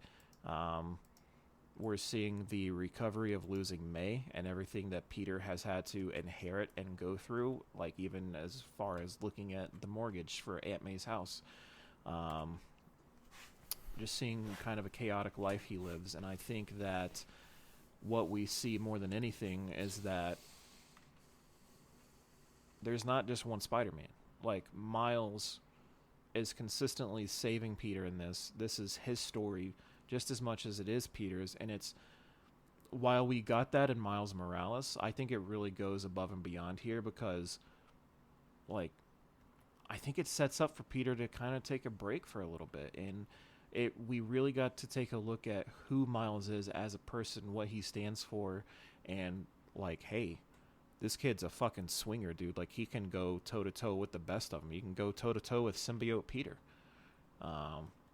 That's not easy. He can go toe-to-toe with Venom, Kraven. It doesn't fucking matter. Like, Miles is Spider-Man, and I think this game really exemplified that more so than Miles Morales did. And I think that it showed Peter's faults as a human more so than we had ever seen before. As just in particular, Spider-Man 1, I should say. So I think it's great in every way, shape, and form, and I'll talk about it in our Game of the Year episode, but I played Alan Wake for like 5 hours. Maybe. I don't know. Maybe more. And I have never experienced something like that. And I'm not going to do the disservice of talking about it right now. I'm going to let you do that. But that little bit of gameplay that I had with Alan Wake blew me away. I've never played a game like that in my life. So, let me say this real quick. As much as I know that it is going to pain people when it comes to Game of the Year, and I shit on Spider-Man, I think the absolute best thing about Spider-Man 2 is its story. And I do think that the people who are talking about Miles not being included as much don't get it. Like, I'm not trying to be a dick, but like, Agreed. That's I part of the agree. point. Like, that's part of the thing. You're supposed to be mad at Peter for forgetting Miles. Yes. Like, I don't understand how people like didn't understand that. Like, you don't play as him as much. You don't interact with him as much, and that's the point. Like, I'm sitting here like like banging the desk. You are right. That's the fucking point. There was a divide this game, and we felt it. yeah. You felt something from a fucking video game, and that's exactly what you were supposed to feel, and you're complaining about it. That's like saying the actor for Joffrey Baratheon is a little shithead. No, he's not. He's a good actor. Yeah, he's a great actor, even. Yes. Oh, thank you. Yeah. You. What's the word? You did something to me. You validated me. Yes, I validated you. And I redeemed myself for hating Spider-Man? Yes. Question mark? We'll talk next episode. Okay. Alan Wake 2 is, I think, easily the most ambitious game I have ever played in my entire life.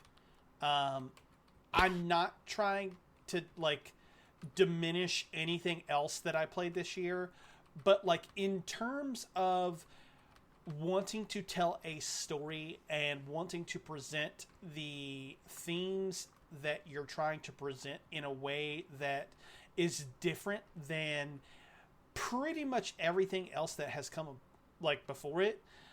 I genuinely don't know that I've ever played a game better than Alan Wake 2 in that regards.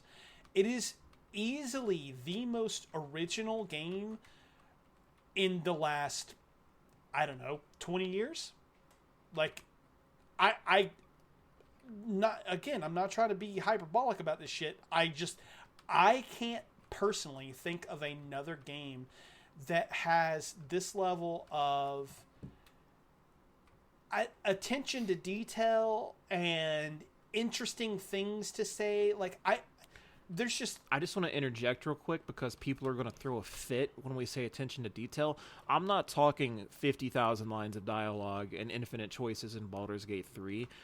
I'm saying there is no game that I have ever, like exactly what you just said, I've ever played that is like Alan Wake. There's just finite, minuscule details and a story that just doesn't stop, and it's like you're fucking watching a movie and playing a video game and watching a fucking music video all at the same time while taking acid. It is a great game. I'll shut up. Yeah. Yeah, and I you nailed it. Part of the thing about like narrative is like you can have ambitious narratives, you can have shitty narratives, and it comes down to whether or not it's pulled off good. And like for me, again, I've never played another game like Alan Wake. I haven't. Like there's so much going on at any given point that it is literally impossible to kind of like talk about without me having like a grin on my face. Like it's just... Yep. It's what Elden Ring did last year with how like intricately well it was designed and how it kind of elevated the gaming world. This game did the same fucking thing this year. Like everyone's talking how Baldur's Gate 3 should be the pinnacle of game design. I disagree. I think it should be Alan Wake 2.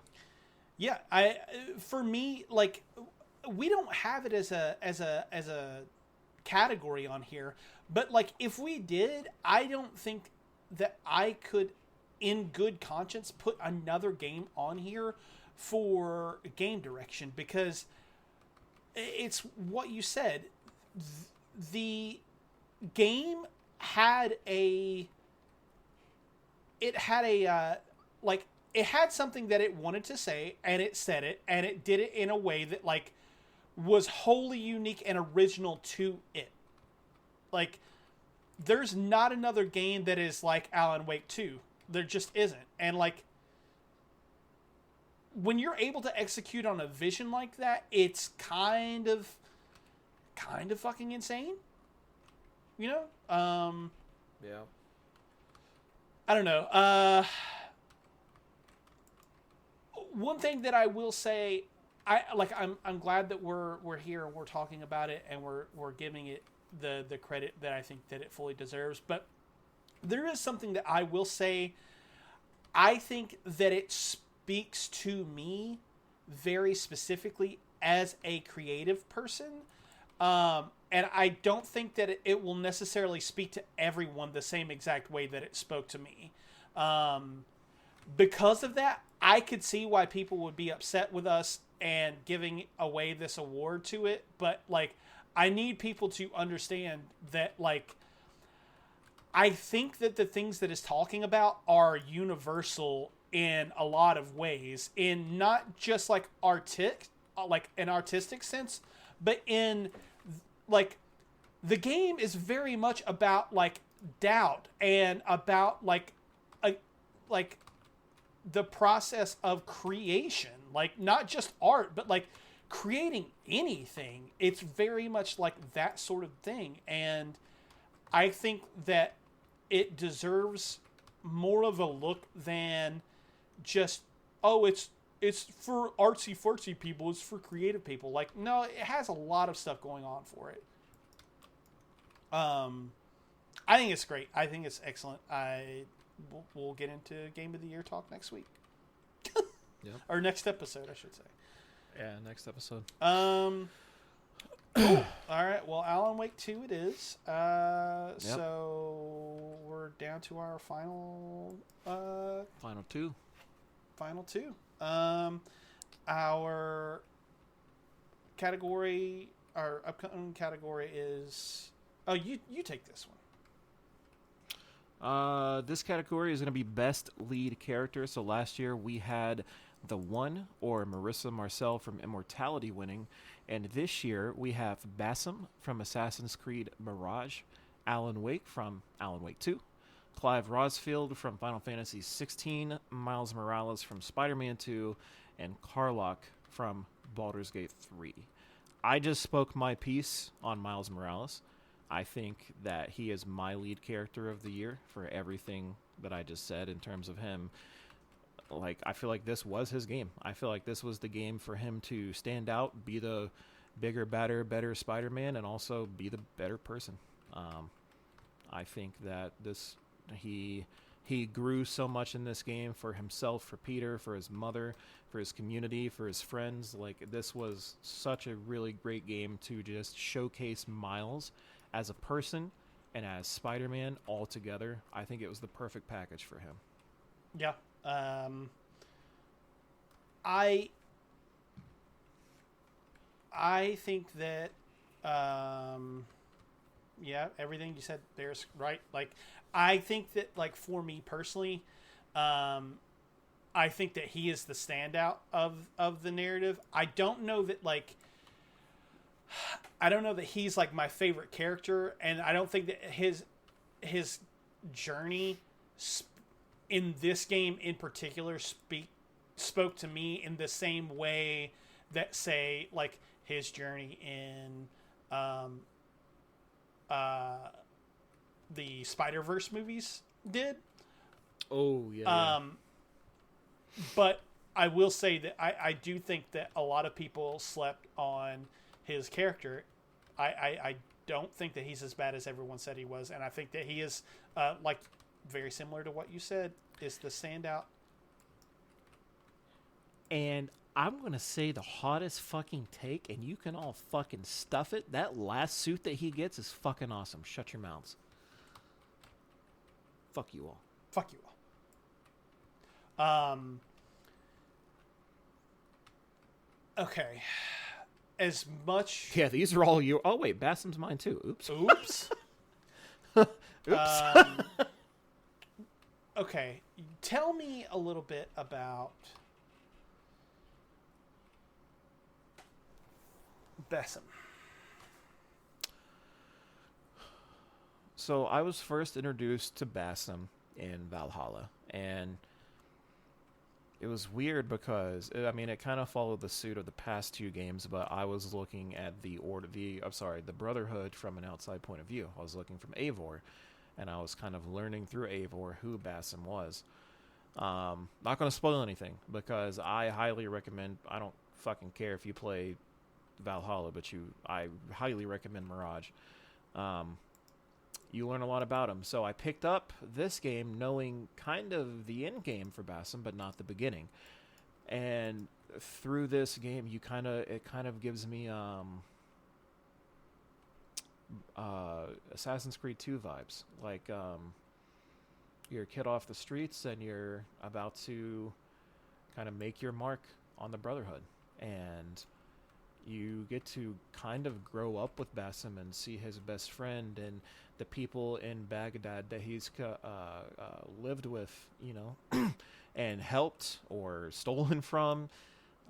You get to see who he was as a person and as a man. Like, he holds true to himself and his people. He isn't afraid to question his teachings, though. He's not afraid to question anything. And he's very, what's the word? He's charismatic, and I'm not going to say outgoing, but he puts himself out there, but he can also just as easily, you know, sink into the shadows. He's the assassin that I've been missing. He's the assassin that I feel like I've not had since, man, I don't know, Unity maybe. Like Syndicate came after that, but I mean, Evie and Jacob weren't really my thing. I enjoyed the game for what it was, but I think Unity was about the time that I felt like we had this kind of assassin with Arno, maybe. Um, I don't know. He had a really interesting story, I'll say that, and I loved the journey that he took to from novice assassin all the way to master assassin, um, and then what kind of leads into uh, Valhalla.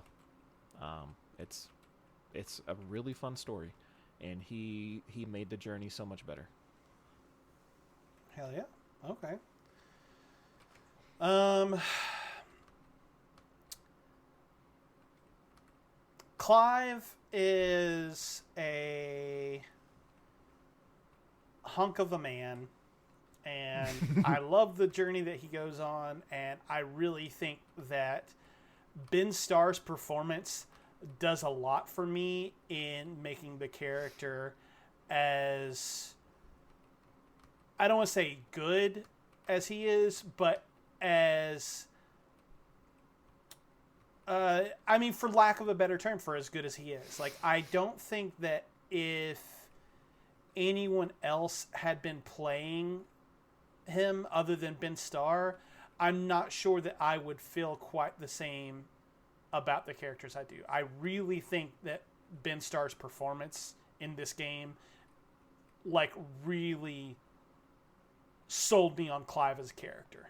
That said, I do think that he's a solid character and probably the best Final Fantasy lead protagonist in a very, very long time. It's been a while since we've had a protagonist that I've enjoyed quite as much as Clive. So there's that. Alan is very much a similar thing to the story for me, where Alan he works as the avatar for the themes that are being put out there with regards to like self-doubt about all of the things that have to do with art and have to do with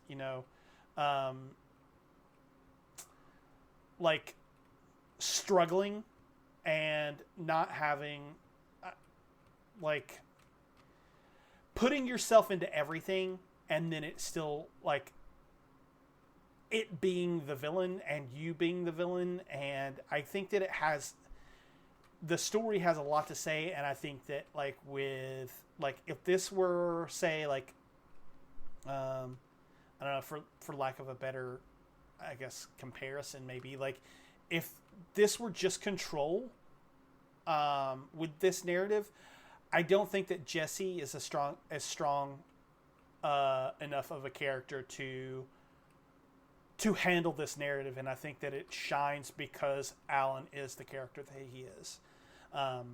Also, the fucking performance, I forget his name, but the performance of the actor who plays Alan is just fantastic. Like, he does an excellent job. So,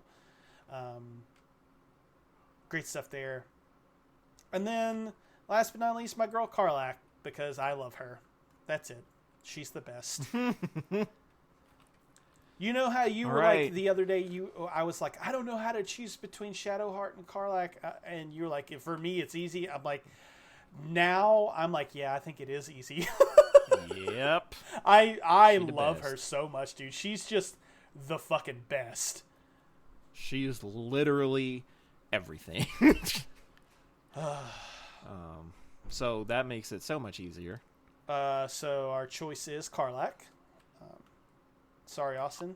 Dude, I don't even fucking care. If you want to do Karlak, I'll do Karlak. No, I'm kidding. Who were you? Oh, damn. I mean, unless you want to. I mean, because I'm assuming for you it's going to be Alan. For me, it's going to be Miles. So the neutral ground is Karlach. Yeah, I think so. I think you're right. I think that that's the best way to. That's what's up. That's what's up. That's how we settle things peacefully. We give it to the hot Inferno combustion engine. We go and we give it to the hottest of the hot. Literally. That's fucking like awesome. She though, literally she has cool like shit. a fucking like engine take in your her time, heart. man. That's fine. Yeah. Her and fucking Gale, dude.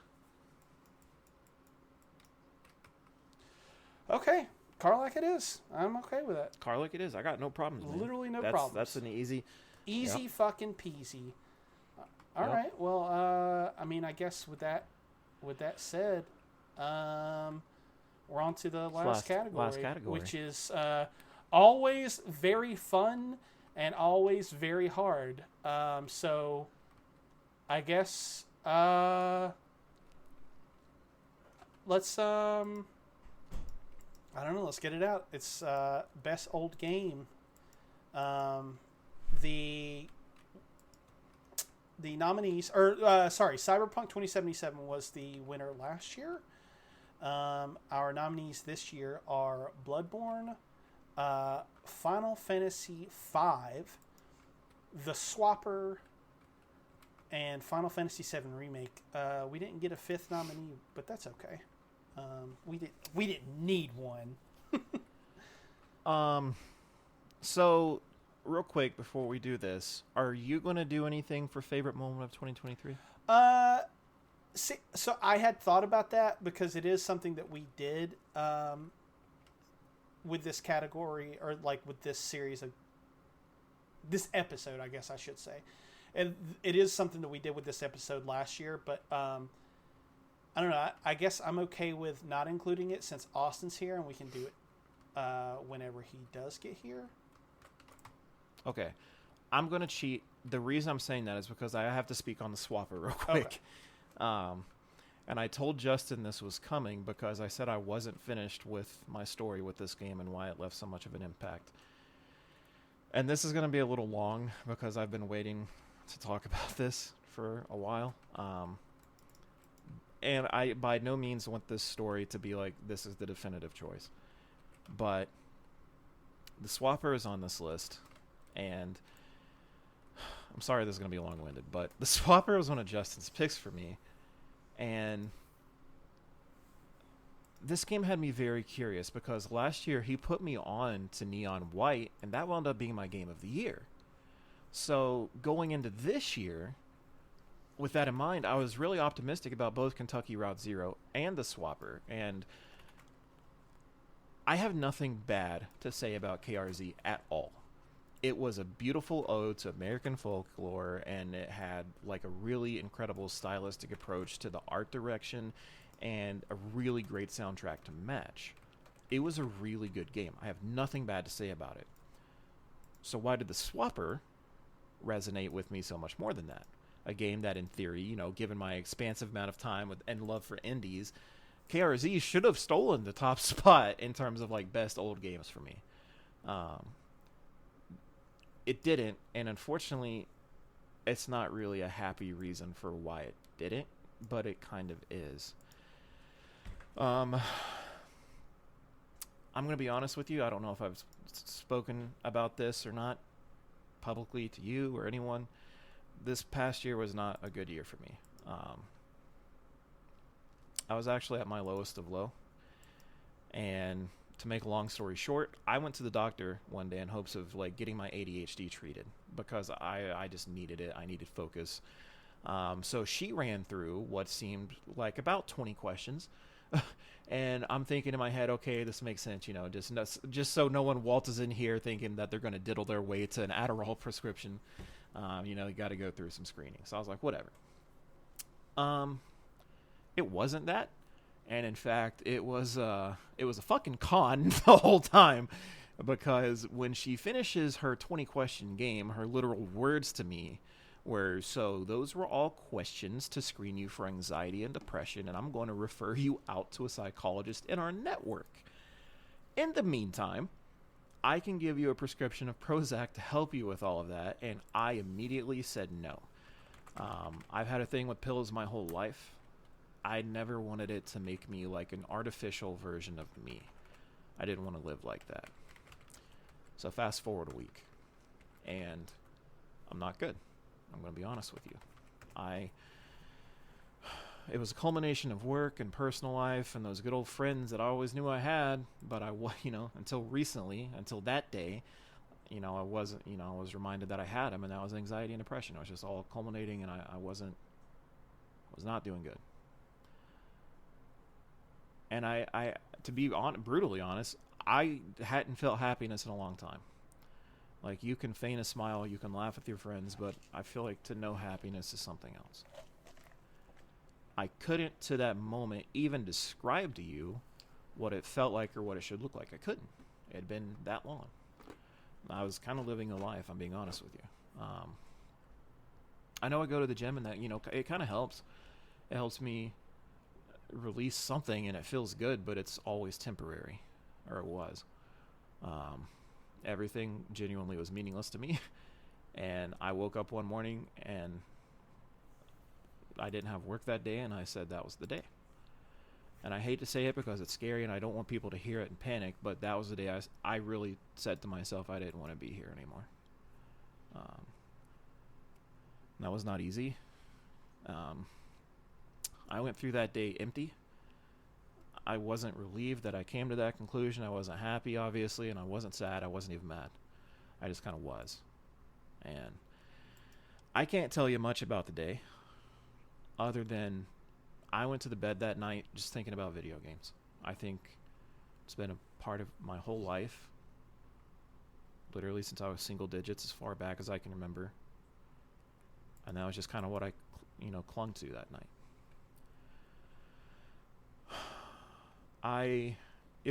This was midway through the year too, by the way. And I thought back to the Swapper. I finished the Swapper in January, the end of January. Of all the things I thought back to, it was the Swapper. And I kept saying in my head, death is a mechanic. So Justin said that to me one day on stream. And I wish I had that aha moment captured, as that sentence alone helped me through some of the most challenging puzzles I've had to face in a video game. Or at least it was to me. It forced me to really think. And my brain doesn't work like other people's. I know that.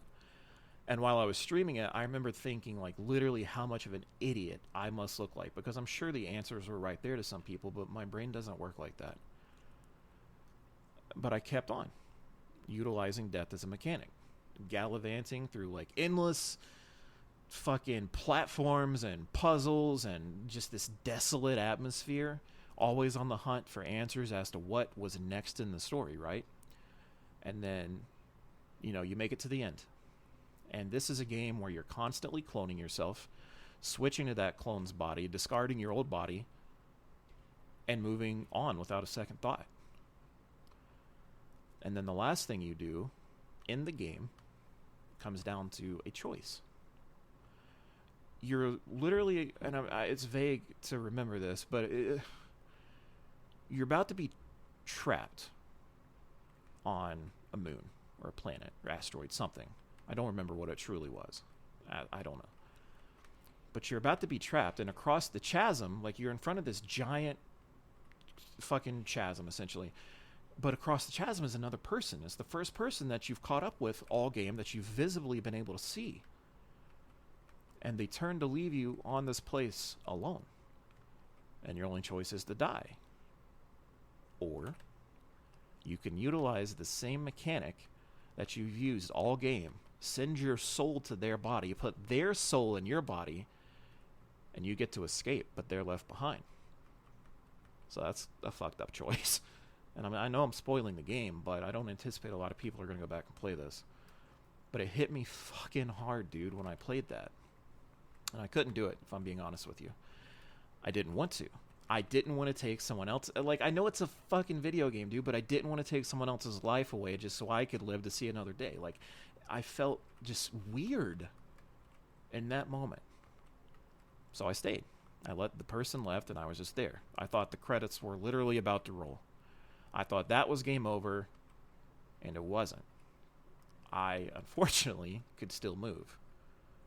I could still walk, but I couldn't go back the way I came. I couldn't reverse those choices that I had made that had led me here. I could literally only go forward. But now there's a problem, because what did I just say? What was in front of me? It was a cliff. Forward was a brief jump and then nothing. And the game let you decide when you wanted it to end. And I don't remember how long I sat there. But I thought about the choices that led me there. Death as a mechanic. I thought about the last choice that I made, which was not to use the person's body to escape. And for the last few minutes, I thought about that last step. And literally, I could feel my adrenaline building up in that game. My anxiety, unbeknownst to me at the time, was through the roof. And I took the step. And the fall could have been 3 seconds, 3 minutes. I was streaming it. I still couldn't tell you how long it took. And then I hit the ground and that was over. Death was a mechanic. So all of that was racing through my head that night that I just told you about. And I don't know why I thought of the swapper, but I just remember loving every second of the game. It challenged me in ways that I really haven't been challenged before. It made me think like I was playing chess. You literally, Josh, you had to think 5 moves ahead in that game to complete the puzzles. It's crazy how intricate it was. And even through it's a dark atmosphere, and I remember loving every second of it, even through the guaranteed somber that came with that ending. I thought about everything, and then I thought about those famous words from Justin. And I don't know what did it at that point, man. I just remember saying to myself that I don't come back from my choices. I never have at that point in my life. And death is a guaranteed mechanic, unfortunately. And just like I didn't want to take someone else's life away at the end of the swapper, I wanted to spare them, right? I thought about me not wanting to take that away from someone else. And that choice that I was leaning towards that day, I knew I'd be taking something away from a lot of people. So I made the choice the next morning when I woke up to reach out to that same doctor that I talked to a week before that, and I got my prescription filled that day, and I got an appointment set up for therapy, and I'm still here because I wasn't almost there, and for some reason it was the swapper that did it. I loved the game, man, so much. It really left an impact on me, and it helped me through some weird shit. Well,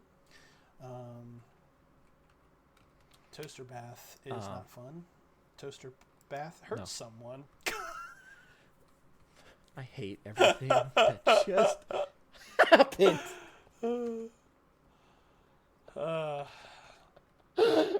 Listen, man, sometimes you just gotta laugh.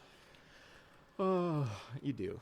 And so I haven't been able to speak. I haven't even told Justin that. I haven't told him this game changed my life. I haven't told him anything, dude. It was just fucking weird. The whole thing's been weird.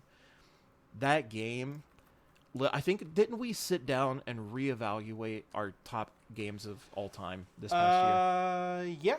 Yeah, we sure did. Okay, I know for a fact the swapper made it in there somewhere for me, I think. I'm relatively positive I remember that happening. It changed my life. I didn't know that it changed my life, but it did. And, we've played a lot of old games this past year, but I don't even know when that fucking game came out, but it is so good, and I encourage everyone to play it, and it's just some weird little indie, a puzzle platformer. But it was fun. And then I played Final Fantasy VII at the end of the year, and I think that should win. Well, I mean,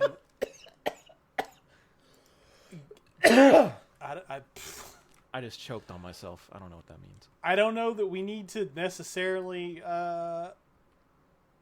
give it to anything else. The fact that just like Fortnite, we all three wound up playing Final. Wait, you didn't play Final Fantasy VII at the end of the year. I just realized that. I didn't play it to completion, but I played it a little bit to gather some footage for the video. What? You're releasing a video?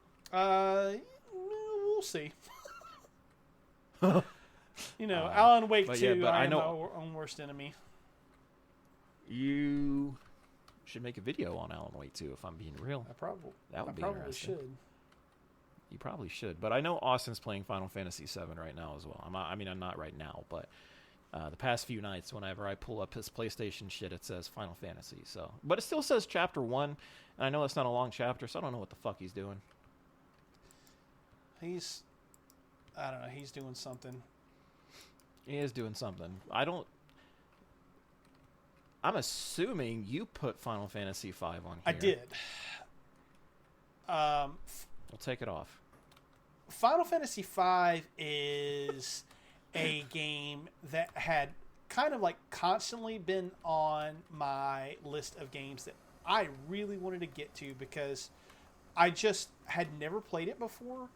And it was like, I had seen it very often considered one of the great Final Fantasies, and just for whatever reason, I never really got to it, or like, not that I didn't get to it, it was more that like, what had happened was, I had tried to play it like multiple times, and it wasn't like clicking with me the way that like other Final Fantasies had. And so like, when I'm sitting there like trying to like play a Final Fantasy, I'm like, I want to like, I don't know, I want to play the games that I am immediately hooked by. And so when I finally got around to this one to play it for the video, and to kind of like have my full thoughts on it and everything, I was kind of amazed by just how fucking good it was. Like, it was really something that I wasn't expecting to like totally love the way that I ended up like loving it, but like, it's just really fucking good. Like the battle system, or well, not the battle system, but like the progression system is basically the jobs from 3, but like amped up. Like they added in a whole bunch of extra stuff where you can like multi-class, and you can change like the way that your jobs work is like there are little abilities that can carry over from job to job. So like you'll have like something from like the monk that you can, once you level up your monk job enough, you can take that and carry it over to a different class. So like, I'm trying to think of like a good example, but like I'm relatively positive one of the jobs has an ability where you can like hit twice in one turn, and the you can take that and then move to say like a paladin or a knight or something like that, and be able to like basically do extra like large damage. That's a really poor way of phrasing that, but like you can do a lot of damage in one go. Or you can have something where like you'll have like a thing like thick skin or something like that, where like you're basically like extra defense, and you can move that to a class or a job where it doesn't inherently have like high defense. Like you can't wear like, like heavy armor and shit like that. But like you'll have this ability, so it's like, oh, okay, I can now be a squishy little mage, but actually I'm not so squishy anymore. And like all of that kind of stuff works. But then there was like, for me, this isn't quite on the same level as the story that you just told. But like, Final Fantasy has always been a very progressive video game series, I feel like. Like it's not always been the best about it. But considering that this game came out in like 1992, Yes. yeah, okay, yeah. The fact that it came out in 1992 and one of your lead characters is a gender non-conforming woman blows my fucking mind. The fact that you have a character who is basically like a king of the pirates, but is also like a princess, is like in 1992. Yeah, that's a good fucking point. You know what I dude. mean? Like, and for me personally, like that really resonated hard with me. That's something that like I kind of couldn't get over, and like. The story in 5 is not like the greatest story in the world. It's not Final Fantasy 6. It's not 7. It's not even like I 13. I hate you so much. I know that there are a lot of problems, but like I love 8's story, and I don't think it's as good as 8's story. But for as generic and kind of bland as that story can be, and as tropey as it can be, it's filled with these characters that like I just fell in love with. I really think it's a fucking excellent game, and it has moved up considerably in my ranks in the Final Fantasy franchise. Like, it used to be like I would probably rank it near like the middle or the bottom, you know, just because I had never given it really the time of day. And then when I finally, you know, got around to it, I'm like, this is probably like a top 5 in the series. Like, oh shit! I think it's that good. Like, I really think it's that good. Yeah. God, dude, that's huge. So I adore Final Fantasy V. That's including 14. That's including 14. Yeah. Holy shit! So. That's awesome. Yeah, that game really spoke to me in a lot of different ways. That says a lot, dude. Top 5 when you have... Is 7 in your top 5? I'd have to look at it, but yeah, I think so. So 7, 8, easy. Yeah. Did you say 6? 6 is, I think...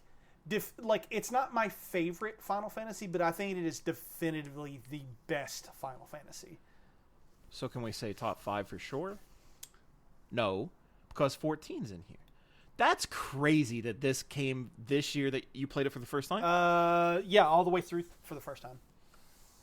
I think that kind of has to take it, because that's a testament. Like, is it safe to say you've played pretty much every Final Fantasy? Everyone but 11, yeah. Well, if you don't count spin-offs, like I never played... no, I'm not counting... Like Dirge of Cerberus. Yeah, exactly. I've never played Dirge of Cerberus. Okay. So, not counting all that shit, that is wild that came into your top 5. Yeah, if we're just talking the 16 mainline entries, then yeah, that's crazy. I mean, what about... so... I'm always a little Bloodborne bitch, but I don't even remember you... Do I remember you playing that this year? I don't know if... I don't know... I think I do. It was towards the beginning of the year? Yeah. It was... Let's see... You have it on the thing? Yeah, I'm going to the game tracker right now. Where is it at? Oh, yeah. Game tracker. It was... March, I beat it. March 11th. Damn, that's why I don't remember it. Yeah, I had never beaten Bloodborne. And I was like, I beat Elden Ring last year multiple times. It's time for me to go through these games, and I'm going to start with the one that was definitively my favorite one up until Elden Ring. I'm going to start with Bloodborne. And, game rules. It's one of the best games of all time. Like, just straight up, I genuinely think that Bloodborne is... top 50 games of all time. Agreed. 50 was my number. Yeah, I mean, it's possible that it's higher than that, but like just off the top of my head, it's definitively. I think 50 is safe. Yeah, I think it's definitely there. Bloodborne's immaculate, man. There's almost nothing wrong with that game. The only thing that I could think honestly that would make Frame it rate. better is Sorry. if the frame rate was better. Like Yeah. that's it. Like it's a The fact that there's no goddamn remaster, I'm so Yeah. pissed. I've said that for 3 years now. Yep. And you're gonna keep putting it on the predictions. I will. It will be on the fucking predictions this year. I'll be wrong.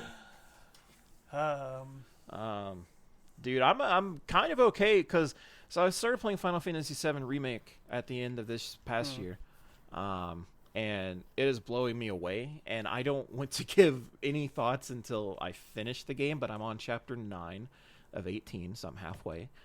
Yeah, you're fucking balls I'm deep in having- that shit. Yes, and I'm doing every side quest, dude. Like, I'm having a lot of fun.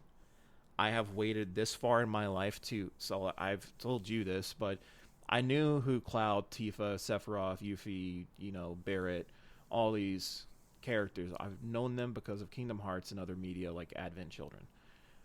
But I now am getting to play and experience the true story of which they came, and I'm having a very good time, and I see great things for where this places on my favorite games of all time list. I'll say that, but it is so good. That being said, there ain't no way we don't put Final Fantasy V on this as the number one because of holy shit, it landing in top 5 of all time. Like, I know you'd have to look at the list and shit, but I know 14's there, 7, 8, this, maybe 6. That's saying a lot when you think about it, and thinking about that there's 16 of these motherfuckers. That's crazy. Yeah. I mean, I Did you play all 16 this year? I played all of them in some form or fashion. I didn't beat all of them. Except for 11. Yeah, except for 11. Yep. Right. That's wild. So, Dude. yeah, I hear you, and I agree that it is kind of an achievement. But the Swapper went from a game you'd never heard of into your top 5 or top 10. I can't remember. It did. I can't remember either, and I had the list, and I think I might have the list, but it changed how I perceive puzzle games. I'll say that because I don't know. Like I said, I hadn't been challenged like that before, and it's just you have so many moving pieces, and that's what made it hard for me, and it made it hard for me to focus because you're controlling up multiple bodies at a time while stepping on different platforms, while some are inverted and you're not, and it's fucking weird, but it's so good. And I'm not saying that it has some incredible story. It doesn't. It has a really cool ending that makes you think, but I had so much fun with how challenging it was, man. I'm sitting here trying to find my shit. What if we What if we made a compromise and we gave it to Battle Network 4, Austin's favorite Battle Network? That's fucking awesome of an idea. How did you know that's his favorite? I actually don't. I almost remember him saying that he hates Battle Network 4, which was kind of... I think he does. But I think he loves Battle Network 6. Okay. I'm okay with that. That's a good call. And it got re-released last year. He spent a shit ton of time with it. That's such a good idea. I just texted him I fucking to love that, see dude. which is his favorite. He's going to be like, what the fuck question is this? He's playing One Piece right now with someone, like One Piece card game. Oh, Christ. Austin, get your shit together. Austin, which Battle Network is your favorite? I think it's 6. We'll see. That's a good one, dude. Yeah, fuck it. Let's do that because I would genuinely have a hard time telling you that a game that literally changed your life literally isn't the winner. But, I'm okay with it. but I'm also like I'm not saying Final Fantasy V changed my life, but like I was already on a journey, and it kind of helped me understand things a little bit better. And that's fucking awesome. That's why I'm saying yes, dude. But I guess we'll give it to Austin. Fuck you, Austin. You're not even here, you shit. That's a good idea, though. I like it. It gives them a little something aside from whatever the fuck the thing was called. Ball's House. Ball House, yes. Yeah. All right. Yeah, we did it. We Yeah. we killed Goaty it. episode 1. Yep. And we're gonna do things a little bit out of order as we already have. We've already released the previewing 2024 episode, which isn't a technical Game of the Year episode, but it's kind of like what we do afterwards. And next episode is going to be the Game of the Year. We're going to skip the predictions episode and go straight to that, and then we'll get back to predictions to end the month. Cool. Well, with that said, you guys already know all the stuff. Come on, you've been listening for a while. You know everything. 3 years. 3 whole years. So I want to real quick, actually, because I just remembered it, I want to run through our winners again real quick. Just kind of, give them their props. Recap. Best supporting on the last episode. Best supporting character, Harry Osborn, Spider-Man 2. Best multiplayer ongoing game, Fortnite. Best art direction, Lies of P. Biggest surprise, the year of 2024. Best level / world design, Lies of P. Best boss fight, Ball House, Armored Core 6. Best music, Sea of Stars. Biggest shit show, gaming industry-wide layoffs. Best narrative, Alan Wake 2. Best lead character, Karlach from Baldur's Gate 3. Best old game, Mega Man Battle Network, whichever one Austin likes the best. Cool. You know what's funny? I think thinking about our game of the year shows in the past, I think that a lot of them have had multiple winners from the same game, and this year not a single one. I don't think any game. No, Lies of P won 2. Yeah, but that's crazy when you think about the games that were in. Dude, that is wild. Let's just take everything from Lies of P. Yeah, fuck you, Lies of P. That's true, because if we would have given it to Diablo 4 for world design, it would have been every single unique game. That's cool, but Lies of P is better, so. All right, cool. Well, now, getting back to the thing.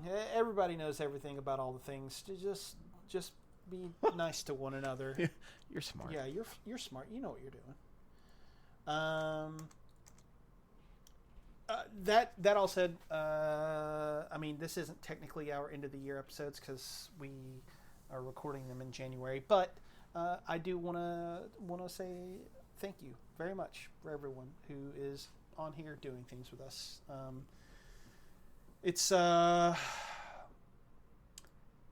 It gets hard sometimes. It gets very hard sometimes. Just doing this, making videos, finding motivation to do things, and it's I don't know. It's a lot of fun. I enjoy it. I love talking to all of you in the Discord. I love doing the stuff that we do, even if it's not like our fucking jobs, So thank you. Just definitively thank you. And thank you for your support. And we'll be back next week. So until then, goodbye.